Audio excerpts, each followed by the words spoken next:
Selamat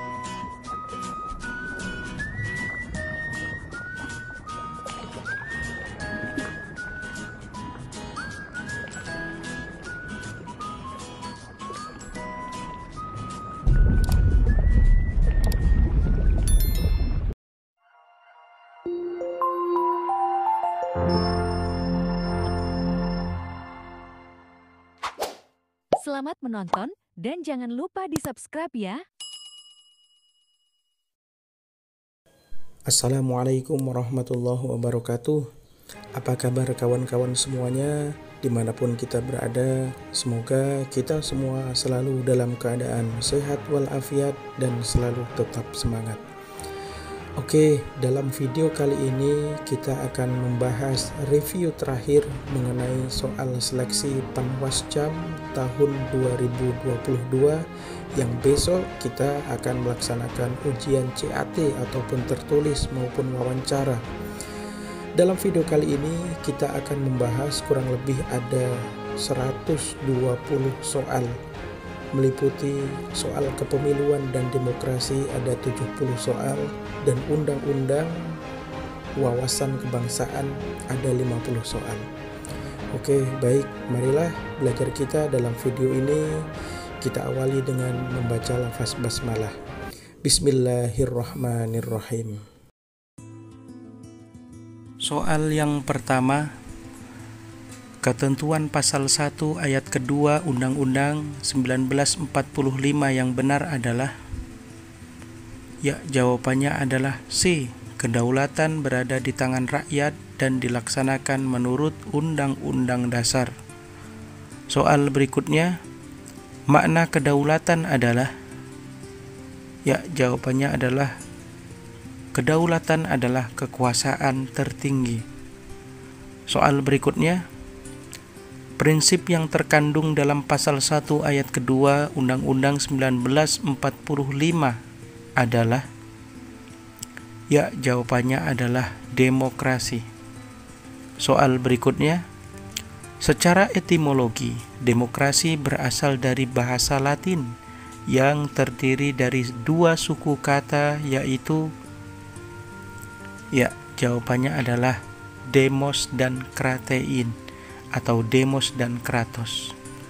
Soal berikutnya, pasal 1 ayat ketiga Undang-Undang Dasar 1945 menyatakan bahwa negara Indonesia adalah negara hukum. Salah satu makna dari negara hukum adalah? Ya, jawabannya adalah hukum sebagai panglima. Soal berikutnya, pihak-pihak yang dapat melaporkan dugaan pelanggaran pada pemilihan gubernur, bupati, dan wali kota diantaranya adalah?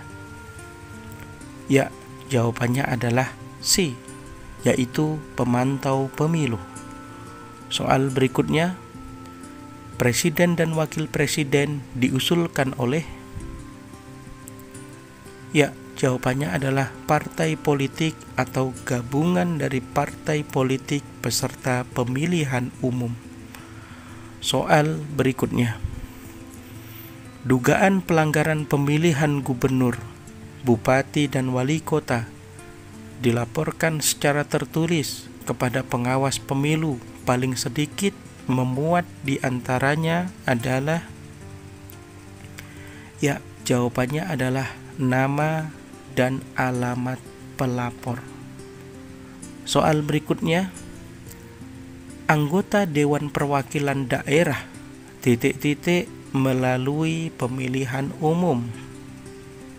Ya, jawabannya adalah dipilih dari setiap provinsi melalui pemilihan umum. Soal berikutnya, penyelenggara pemilu yang melakukan pelanggaran yang berpedoman pada sumpah dan janji sebelum menjalankan tugas sebagai penyelenggara pemilihan adalah pelanggaran?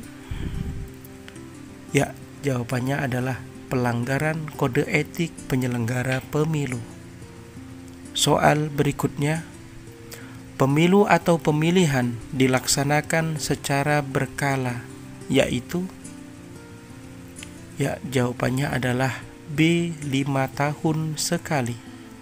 Soal berikutnya, Pasal 18 ayat keempat Undang-Undang Dasar 1945 menyatakan bahwa gubernur, bupati, dan wali kota masing-masing sebagai kepala pemerintahan daerah provinsi, kabupaten, dan kota dipilih secara demokratis. Makna yang terkandung dalam rumusan dipilih secara demokratis adalah jawabannya adalah dipilih secara langsung oleh rakyat. Soal berikutnya, yang dimaksud dengan pelanggaran pemilu adalah jawabannya adalah tindakan yang bertentangan atau tidak sesuai dengan peraturan perundang-undangan terkait pemilu. Soal selanjutnya, jenis-jenis pelanggaran dalam penyelenggaraan pemilu meliputi. Jawabannya adalah D. Pelanggaran kode etik, pidana, dan administrasi. Soal berikutnya, pelanggaran dalam setiap tahapan pemilihan terhadap tata cara yang berkaitan dengan administrasi pelaksanaan pemilihan adalah jawabannya adalah D. Pelanggaran administrasi pemilihan. Soal berikutnya, lembaga yang menangani dugaan pelanggaran administrasi pemilu adalah jawabannya adalah Badan Pengawas Pemilu. Soal selanjutnya, lembaga yang menangani dugaan pelanggaran pidana pemilu meliputi.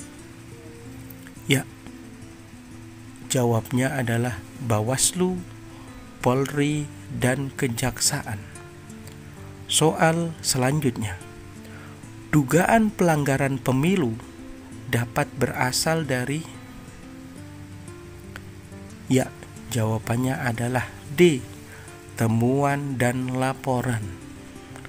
Soal berikutnya, laporan pelanggaran pemilu dapat disampaikan oleh. Jawabannya adalah warga negara Indonesia yang mempunyai hak pilih pemantau pemilu atau peserta pemilu. Soal berikutnya, penerimaan laporan dugaan pelanggaran pemilu dilakukan. Jawabannya adalah A. Pada semua tahapan pemilu. Soal berikutnya, laporan pelanggaran pemilu disampaikan paling sedikit memuat hal-hal kecuali. Jawabannya adalah D. Kecuali keadaan terlapor. Soal berikutnya, laporan pelanggaran pemilu anggota legislatif disampaikan paling lama ... sejak diketahui atau ditemukannya pelanggaran pemilu. Jawabannya adalah C. 7 hari sejak diketahui atau ditemukannya pelanggaran pemilu. Soal berikutnya, temuan dugaan pelanggaran pemilu disampaikan oleh. Jawabannya adalah pengawas pemilihan umum. Soal selanjutnya, temuan dugaan pelanggaran pemilu disampaikan kepada. Jawabannya adalah C. Pengawas pemilihan umum. Soal selanjutnya, laporan dugaan pelanggaran pemilu dapat diterima jika. Jawabannya adalah D. Memenuhi syarat formal dan syarat material. Soal berikutnya, pentingnya identitas pelapor sebagai salah satu unsur material, yaitu. Ya, jawabannya adalah C. Untuk memperlancar proses penanganan pelanggaran. Soal selanjutnya, tujuan atas perlunya deskripsi peristiwa atau uraian kejadian dalam penyampaian laporan dugaan pelanggaran pemilu, yaitu, ya, jawabannya adalah untuk kepentingan analisis pelanggaran. Soal berikutnya, hakikat laporan atau temuan pelanggaran pemilu, yaitu, ya, jawabannya adalah realita atau kenyataan. Soal selanjutnya, fakta yang digunakan dalam penanganan pelanggaran atau temuan dalam konteks pemilu atau pemilihan adalah, ya, jawabannya adalah C. Fakta hukum. Soal berikutnya,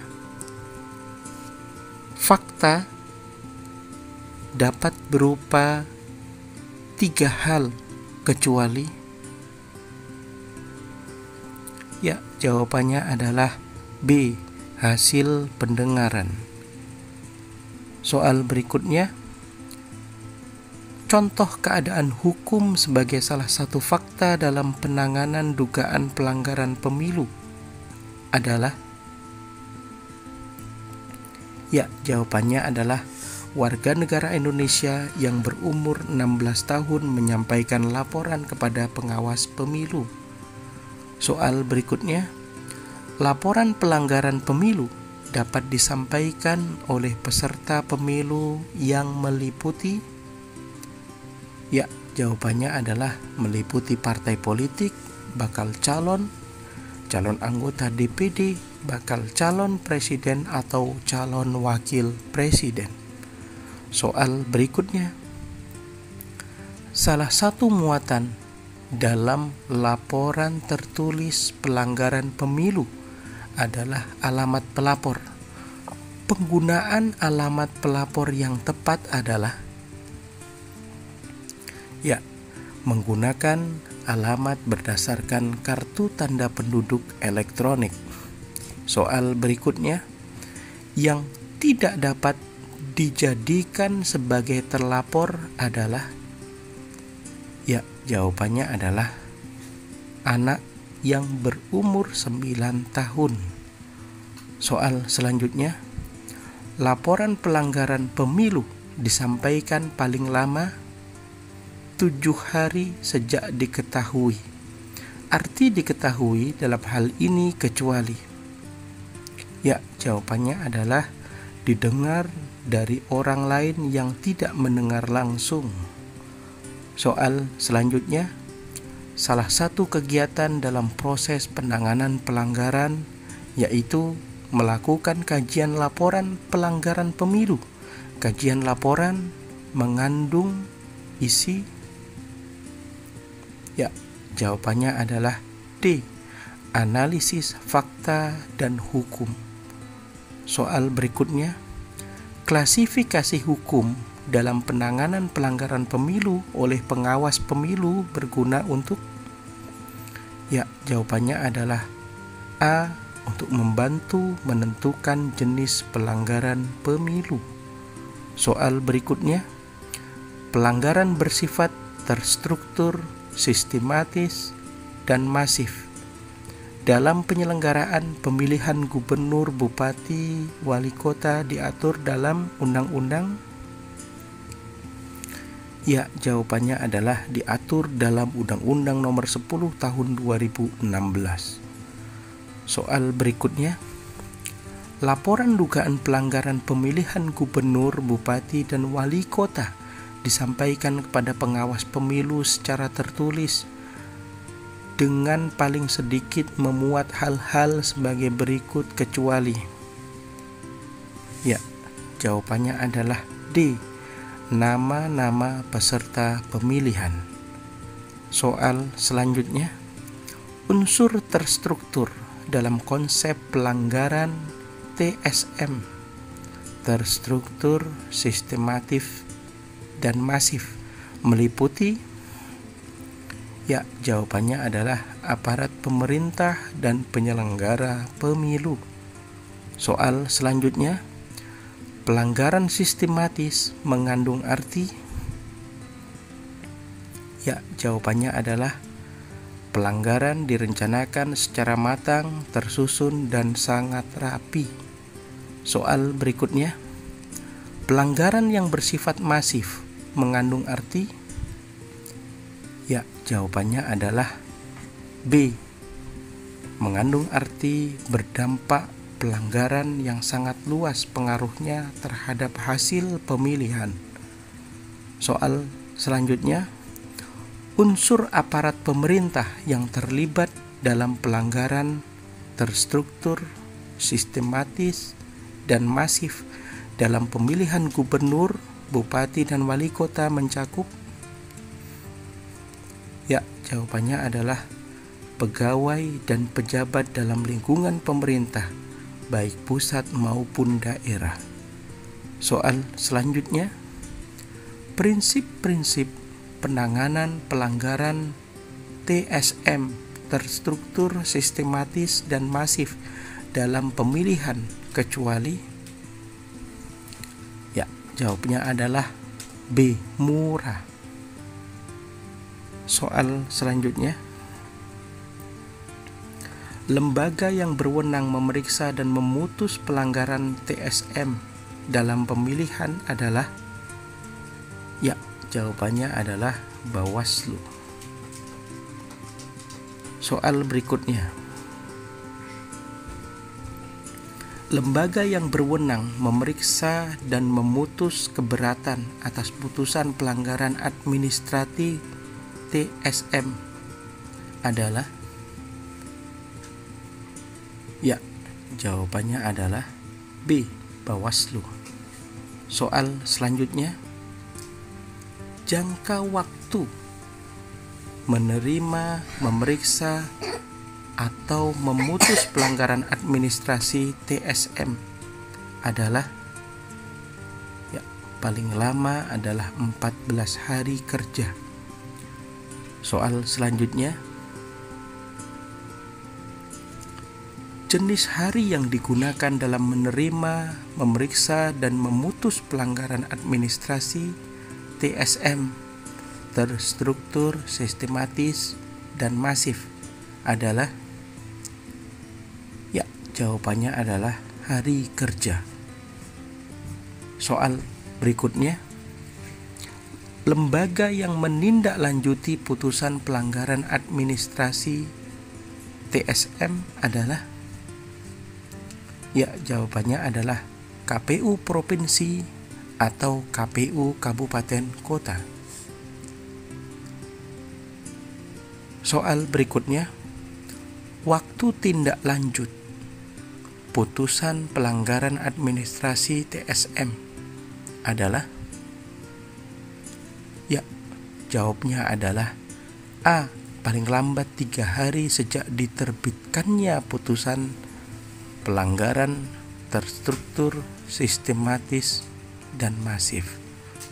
Soal selanjutnya, hari yang digunakan untuk menindaklanjuti putusan pelanggaran administrasi TSM adalah? Ya, jawabannya adalah hari kerja. Soal berikutnya, keputusan KPU Provinsi atau KPU Kabupaten Kota atas tindak lanjut putusan pelanggaran administrasi TSM dapat berupa sanksi administrasi, yaitu? Ya, jawabannya adalah D. Pembatalan pasangan calon.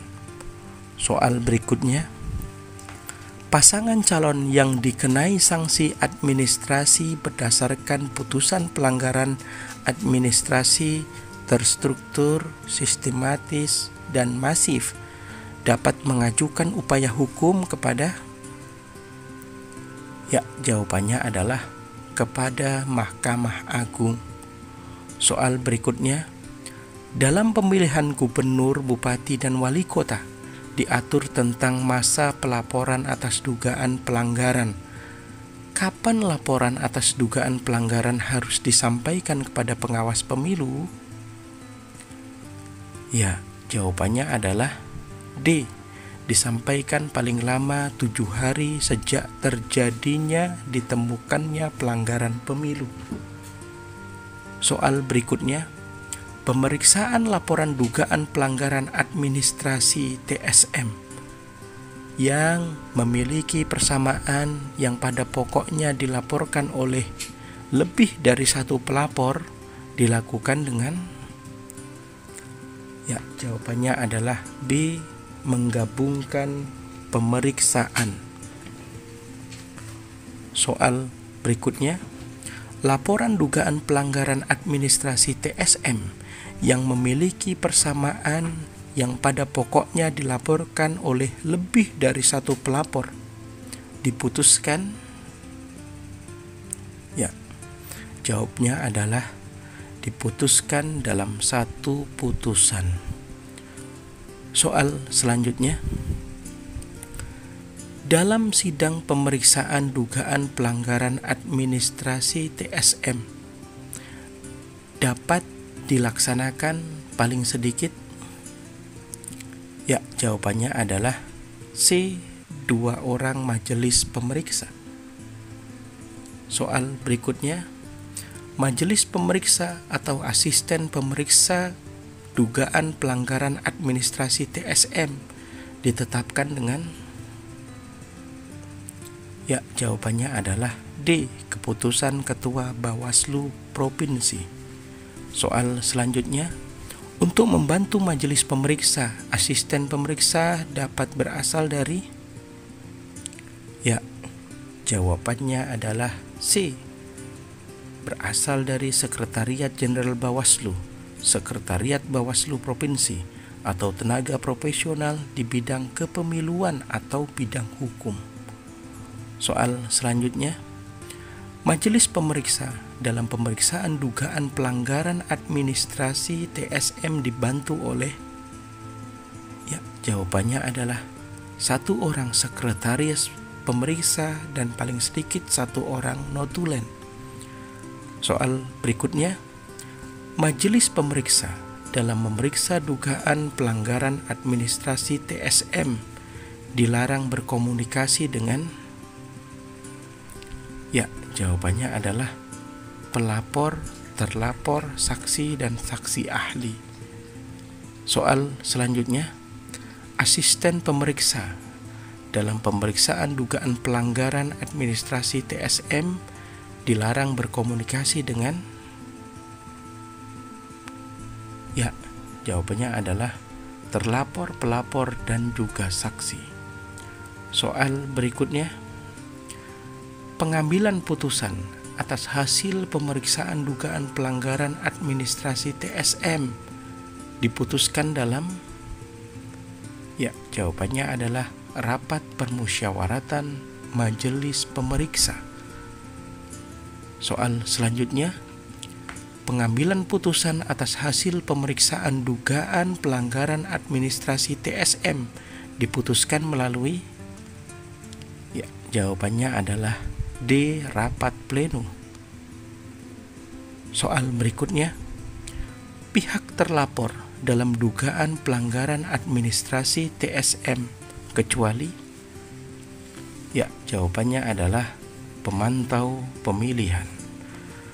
Oke, baiklah kawan-kawan, sampai di sini belajar kita akan lanjut lagi part kedua. Semoga bermanfaat. Assalamualaikum warahmatullahi wabarakatuh.